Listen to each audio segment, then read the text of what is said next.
네, 안녕하세요, 여러분. 캐나다 이선생입니다. 자, 캐나다에서 교사 되기 시즌 4, 오늘 벌써 제 9강인데요. 자, 오늘은 땜빵 교사의 생활에 대해서 말씀을 드리겠습니다.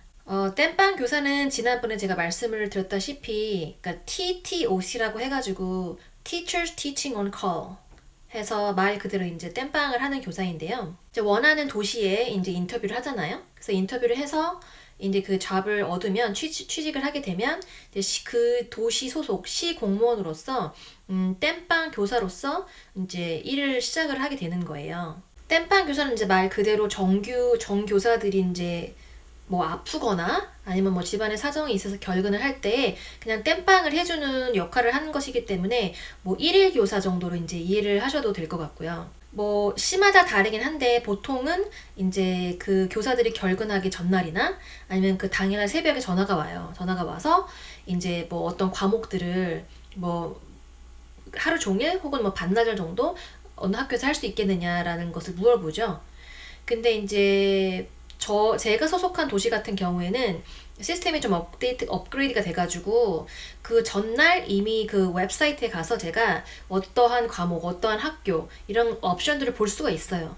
그래서 제가 클릭을 하기 때문에 그 전날 미리 그 당일날 굳이 새벽부터 일어날 필요가 없는 거죠.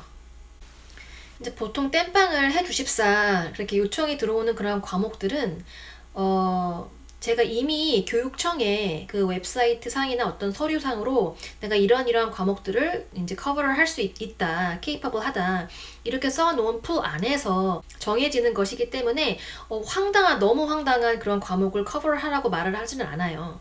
예를 들어서 뭐 요리를 해야 되는 뭐 가정 과목이라든지 아니면 호루라기를 위슬을 하루 종일 불어야 되는 뭐 체육 과목이라든지 그러한 과목들을 갑자기 이렇게 요구를 하진 않죠.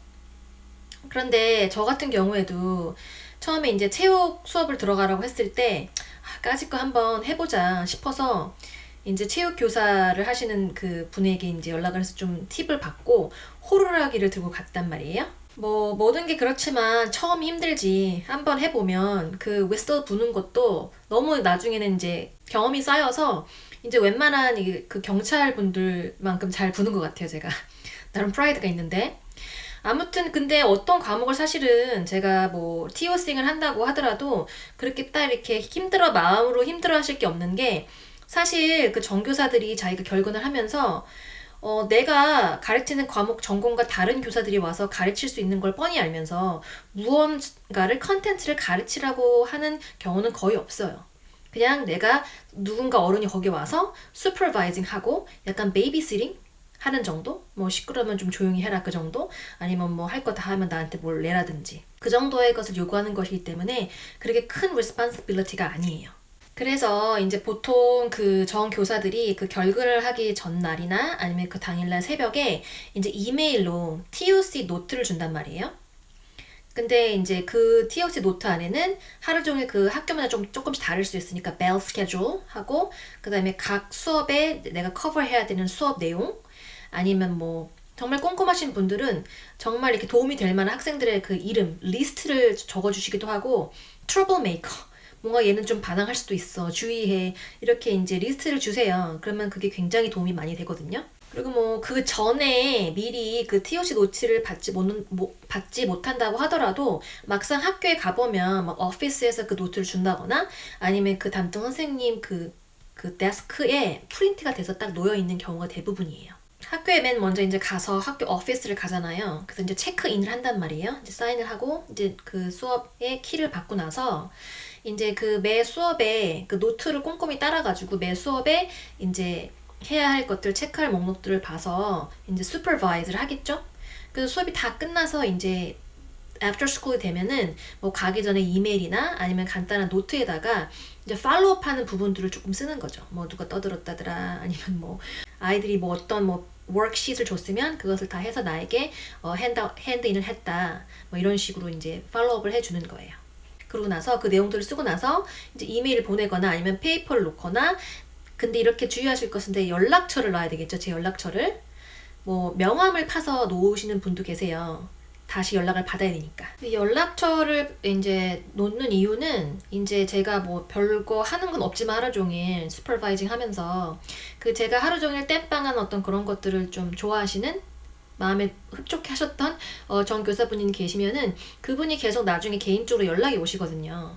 그러면 일을 더 많이 할 수도 있고 또 고정적인 일을 할 수가 있기 때문에 되게 루틴이 생겨서 좋은 것 같아요. 어쨌든 땜빵 교사는 뭐 수업을 따로 준비할 것도 없고 그리고 뭐 마킹을 할 의무도 없기 때문에 그냥 그 시간만 때우고 오면 되니까 일이 너무 라이트하고 편하고 쉽거든요.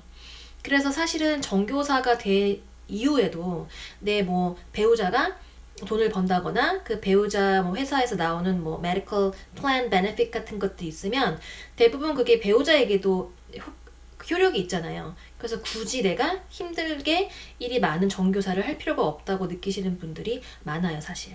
뭐 아무튼 뭐 정교사가 이제 되기까지 그 땜빵 교사를 뭐 얼마나 오래 할 것이냐는 뭐 내가 이제 전공을 한 그 subject의 수요와 공급에 따라 달라지거나 뭐 혹은 운에 따라서 뭐 크게 달라질 수도 있지만 일단은 그 도시에 취업이 되게 되면 시 공무원으로서 그 평생 어떻게 보면 평생 직장이 보장이 되는 것이거든요.